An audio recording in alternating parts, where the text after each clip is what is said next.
علامات قیامت، قیامت کی عمومی نشانیاں۔ حدیث نمبر 1951، ترجمہ۔ حضرت جابر بن سمرہ رضی اللہ تعالیٰ عنہ سے روایت ہے کہ رسول اللہ صلی اللہ علیہ وسلم نے فرمایا کہ قیامت سے پہلے کچھ کذاب لوگ ہوں گے جو تم کو چاہیے کہ ان سے پرہیز کرو۔ صحیح مسلم تشریح۔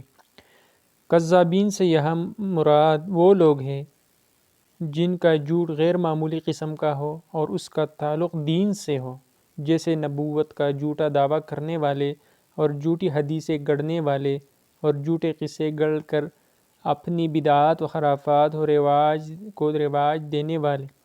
رسول اللہ صلی اللہ علیہ وسلم کے اس ارشاد کا مطلب یہ ہے کہ میرے بعد قیامت سے پہلے ایسے لوگ ہوں گے اور تم کو گمراہ کرنے کی کوشش کریں گے۔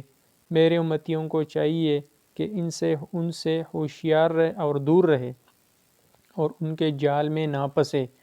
جیسا کہ معلوم عہد نبوی سے اب تک سینکڑوں مدعیان نبوت بھی پیدا ہوئے، جن میں سب سے پہلا یمامہ کا مسیلمہ کذاب تھا، اور ہماری معلومات کے لحاظ سے آخری غلام احمد قادیانی جاری۔ اس طرح محدودیت کے مدعی بھی پیدا ہوتے ہیں اور بہت سے گمراہ کن دعوتوں کے داعی اور قائد بھی۔ یہ سب ان کذابین میں شامل ہیں جن کی اطلاع رسول اللہ صلی اللہ علیہ وسلم نے اس حدیث میں دی ہے اور ان سے دور رہنے کی تاکید کی ہے۔ اگر ہماری ویڈیو پسند آئی ہو تو ہمارا چینل سبسکرائب کریں۔ شکریہ۔